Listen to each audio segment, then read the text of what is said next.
So hello guys, welcome back to my channel again 4007 पे आपका welcome है। और आज का हमारा टॉपिक है basic knowledge of stock market. Video में आपको मैं स्टॉक मार्केट की जितने भी बिहाइंड की स्टोरी है वो सब समझाने वाला हूँ।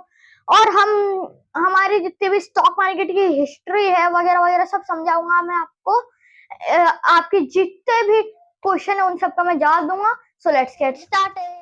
सो गाइस, अभी मैं आपको बता दूं कि स्टॉक मार्केट हुआ कैसे था। दरअसल जब इंडिया के अंदर ईस्ट इंडिया कंपनी आई थी, उसी तरह एक और ईस्ट इंडिया कंपनी आई थी जो कि डच लोगों के द्वारा बनाई गई थी। और वो डच लोग नेदरलैंड में रहते थे। तो सर उस ईस्ट इंडिया कंपनी का नाम था डच ईस्ट इंडिया कंपनी। तो वो डच ईस्ट इंडिया कंपनी को बनानी थी काफी सारी शिप्स, क्योंकि वो टाइम पे प्लेन्स नहीं होते थे एक कंट्री से दूसरी कंट्री जाने के लिए। तो उससे शिप्स पे जाना पड़ता था। तो शिप बनाने के लिए वो कंपनी ने सबसे पहले इंडिया के अंदर फंड रेस, और वो भी इंडिया के अंदर भी वो पहला फंड रेस था इंडिया कंपनी के द्वारा। और और फिर उसके बाद काफी सारे स्टॉक एक्सचेंजेस खुलने शुरू हो गए। पहला स्टॉक एक्सचेंज खुला 1602 में, मतलब 1602 में खुला था।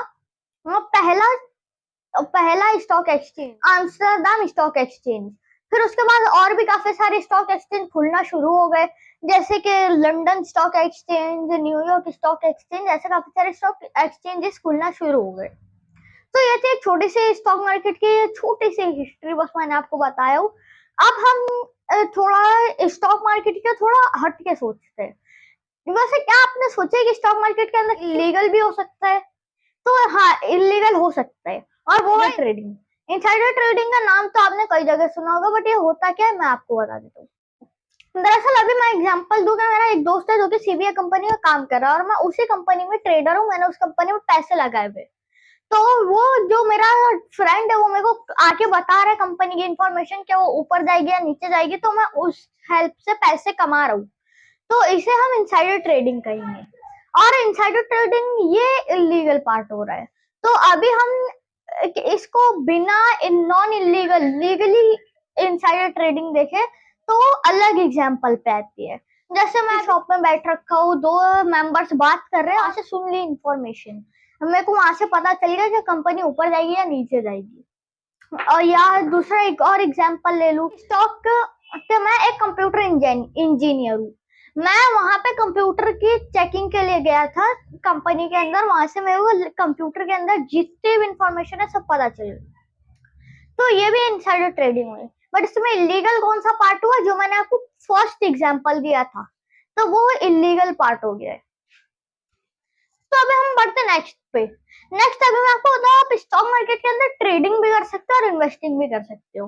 अभी ट्रेडिंग काफी सारी टाइप्स की होती है, काफी प्रकार की होती है, जैसे option trading, intraday trading, scalping trading, swing trading. अभी ये क्या है वो जान लेते हैं ना। सबसे पहले ऑप्शन ट्रेडिंग वो होती है जब आप ऑप्शंस के अंदर ट्रेड करते हो। और हमारे पास ऑप्शंस होते हैं CE call European, PE put European, और ATM at the money, OTM of the money, मतलब out of the money, ITM in the money. तो ये सारे ऑप्शंस होते हैं हमें ट्रेड करने के लिए। और इससे हम एनालिसिस कर सकते हैं क्या ऊपर जाएगी नीचे जाएगी। तो इसके माध्यम से जब हम ट्रेड करते हैं तो उसे हम ऑप्शन ट्रेडिंग कहते हैं। अभी हम समझते हैं इंट्राडे ट्रेडिंग क्या होता है। जब हम, जैसे मैं एक दिन में बैठ के स्टॉक के शेयर्स खरीदता हूँ बेचता हूँ, एक दिन में मैंने पूरी ट्रेडिंग करी थी, तो उसे हम इंट्राडे ट्रेडिंग कहते हैं। एक दिन में अगर मैंने ट्रेड करी, जैसे मार्केट सुबह 9 बजे से 3 बजे तक खुलता है, तो उस टाइम में मैंने ट्रेड करके फिनिश कर दिया, तो उसे हम इंट्राडे ट्रेडिंग कहते हैं। तो अभी हम बढ़ते स्कैल्पिंग ट्रेडिंग पे। स्कैल्पिंग ट्रेडिंग वो होती है जब हम कुछ मिनट के अंदर ट्रेडिंग कर दे, उसे हम स्कैल्पिंग ट्रेडिंग कहते हैं। तो अब हम जानते हैं स्विंग ट्रेडिंग क्या होती है। जब हम एक हफ्ते तक हम होल्ड करके रखे कुछ शेयर को और ट्रेड करें, तो उसे हम स्विंग ट्रेडिंग कहते हैं। तो अभी ट्रेडिंग ही की तरह तो अभी ट्रेडिंग की तरह ही इन्वेस्टिंग के भी कई टाइप्स होते हैं, कई सारे प्रकार अलग अलग होते हैं। जैसे अभी SIP investment, gold investment, FD government schemes investment. तो अभी हम इनका भी मतलब समझ लेते हैं। अभी SIP इन्वेस्टमेंट के कई पार्ट्स होते हैं, तो उसमें से एक ऑप्शन होता है म्यूचुअल फंड। म्यूचुअल फंड तो आपने कहीं ना कहीं सुना ही होगा, वो कई लोग उसमें इन्वेस्ट कर चुके हैं। बट वो क्या है?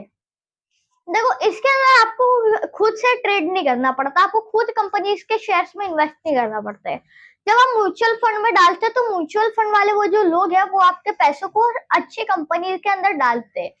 आप चाहो तो उनको एक ओपिनियन भी बता सकते हो कि आपको किस पैसों में डालना है, तो आप उस पैसों में डलवा सकते हो म्यूचुअल फंड के अंदर पैसे। और म्यूचुअल फंड लॉन्ग टर्म के लिए भी अच्छी हो सकती है, शॉर्ट टर्म के लिए भी अच्छी हो सकती है। और म्यूचुअल फंड के भी कई प्रकार के अलग अलग टाइप्स होते हैं। अगर आप चाहते हो कि म्यूचुअल फंड के ऊपर मैं अलग वीडियो लाऊं, तो आप कमेंट में बता सकते हो कि मैं म्यूचुअल फंड के ऊपर वीडियो लाऊं।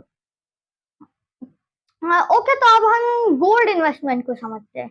अभी गोल्ड इन्वेस्टमेंट को ज्यादातर समझने की जरूरत नहीं है, क्योंकि इन्फ्लेशन पे बेस्ड है, मतलब महंगाई पर बेस्ड है। अभी जैसे हर दिन गोल्ड का दाम बढ़ता रहता है, गोल्ड बढ़ते जा रहा है, बढ़ते जा रहा है, बढ़ते जा रहा है, गोल्ड की वैल्यू बढ़ती जा रही है।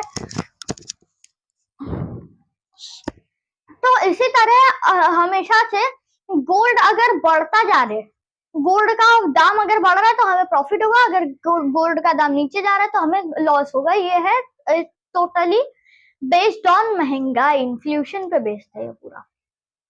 तो अब हम समझते हैं FD और गवर्नमेंट स्कीम्स को। अभी FD मतलब फिक्स डिपॉजिट, जिसमें आपके पैसे सेफ रहते हैं, और गवर्नमेंट स्कीम्स मतलब वो स्कीम्स जो कि गवर्नमेंट के द्वारा लॉन्च करी जाती है। तो अभी हम FD और गवर्नमेंट स्कीम को समझते हैं। तो ये जो प्रॉफिट बिल्कुल नहीं होता है, इसके अंदर आपको सिर्फ 7 to 8% का इंटरेस्ट मिल जाएगा, बट इन्फ्लेशन महंगाई तो 11 से 12% बढ़ रही है, मतलब ये आपका एक इन्फ्लेशन भी नहीं बढ़ा सकता है।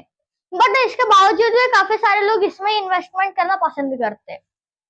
अगर मैं मेरे ओपिनियन में बताऊं तो आपको मतलब SIP म्यूचुअल फंड इन्वेस्टमेंट करनी चाहिए। तो उम्मीद है आपको ये सब छोटे से नॉलेजेबल वीडियो अच्छी लगी होगी। अगर आपको और नॉलेजेबल वीडियो चाहिए तो वीडियो को लाइक करो, सब्सक्राइब करो और बेल आइकन जरूर से दबाना, ताकि हमारे आने वाली वीडियो की नोटिफिकेशन आपको जल्दी मिले। और मैं मिलता हूँ आपसे नेक्स्ट वीडियो में, तो उसके बाद